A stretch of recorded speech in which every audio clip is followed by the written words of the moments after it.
Hi everyone, welcome to Poisonous People. If you've been following this channel over the last few months, you know that I have been making video after video after video about one topic. Am I a narcissist? My poor subscribers must be saying, how many of these videos is this lady gonna make? I made 8 videos addressing this issue, and if after watching all 8 of those videos, you're still struggling with the question, am I a narcissist? Something else might be going on, and that something else is OCD. Now, you might be surprised that I would refer to something like this as OCD, and that's because many people have a very classic understanding of what OCD is. They think of people who are really creeped out by germs and constantly washing their hands or constantly checking to make sure that they really did turn off the oven. The truth is, OCD occurs every time somebody experiences excessive thoughts, especially doubts about anything. In fact, here's an interesting quote that I'd like to share with you.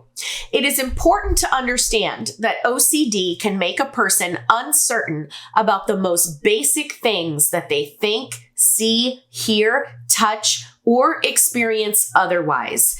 In the 19th century, it was known as the doubting disease. This is why after 8 videos on the subject, if you're still doubting yourself, you may be looking at an OCD diagnosis. Now, this would probably be a good time to remind you that this video is not intended to diagnose or treat OCD or any other mental health condition. So now that we know that somebody can experience OCD over pretty much anything, how can we tell the difference between just everyday obsessing over something and full-blown OCD? Well, let's start with a definition given by the International OCD Foundation. Obsessive compulsive disorder, or OCD, is a mental health disorder that affects people of all ages and walks of life and occurs when a person gets caught in a cycle of obsessions and or compulsions. Now, normally I would bust out the DSM-5 and read directly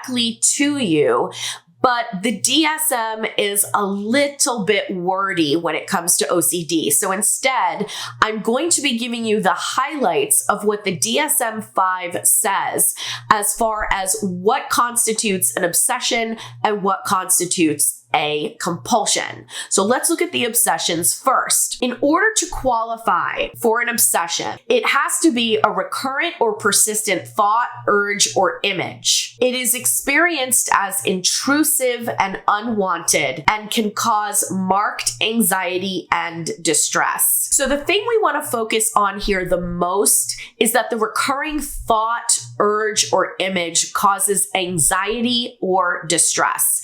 It is also helpful if we can say that the thought is unwanted, but there are lots of unwanted recurring thoughts that we have, such as when we get a song stuck in our head for days and days on end. That is recurring.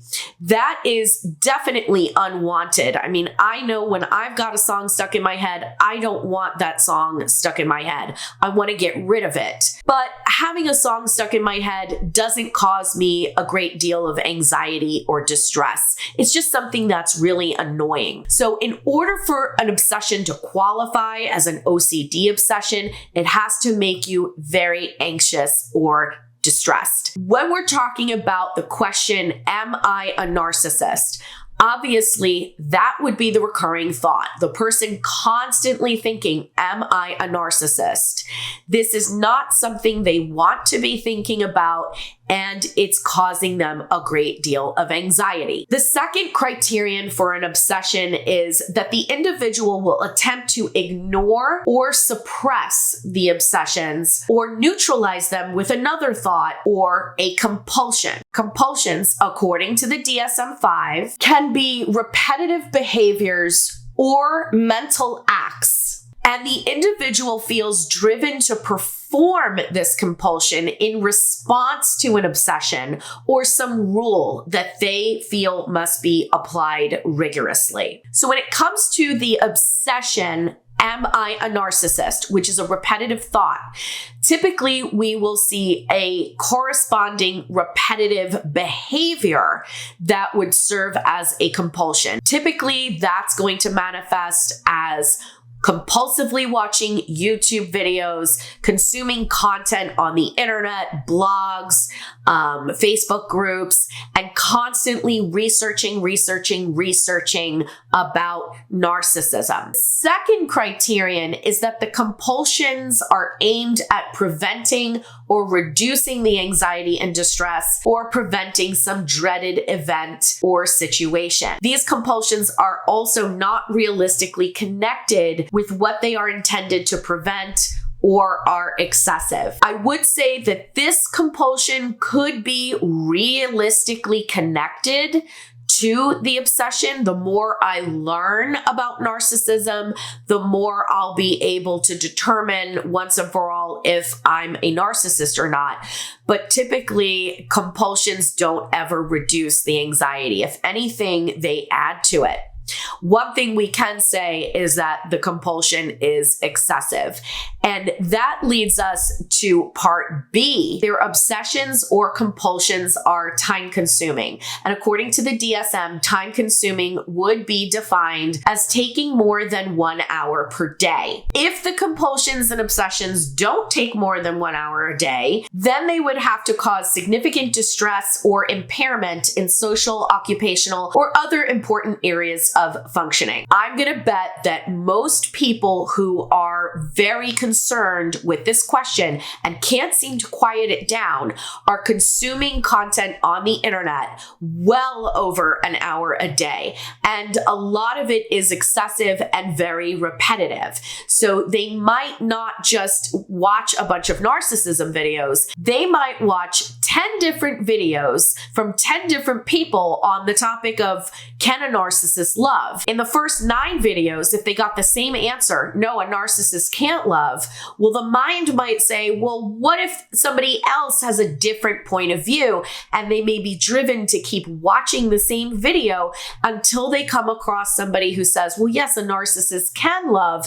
And then that person might be thinking, well, I can love. Maybe I'm a narcissist who can love. So many times the compulsions, while they're intended to squash the anxiety, they actually end up doing the opposite and fueling the anxiety even more. The problem is not that you think you are a narcissist. In fact, you're not really certain what you think. The problem in OCD is that you don't know the answer and your mind tricks you into thinking you need to know, because by knowing, you might be able to do something about it. I don't know if this will make you feel better or worse, but I can assure you, you definitely have narcissism. Everybody has narcissism. What you can do is work on your character flaws to become a better version of yourself. Anyone can take that advice, and everyone should take that advice, because there's not a single person on this planet who can't improve who they are. And by improve, I'm talking about your character, not your image. A narcissist would, of course, want to improve their image instead of their character. But be careful, because working on yourself, if left unchecked, could easily turn into a compulsion aimed at combating the obsession, am I a narcissist? Now, I will tell you that this is just one of 4 ways that I've observed people obsessing over narcissism to the point where it turned into full-blown OCD. So if you're interested in learning more about this and the other 3 ways that people's interest in narcissism could turn into an OCD diagnosis, that is the topic of the next video. I hope this has been helpful. I'm Jen Guerriero, and this is Poisonous People. Thanks for watching.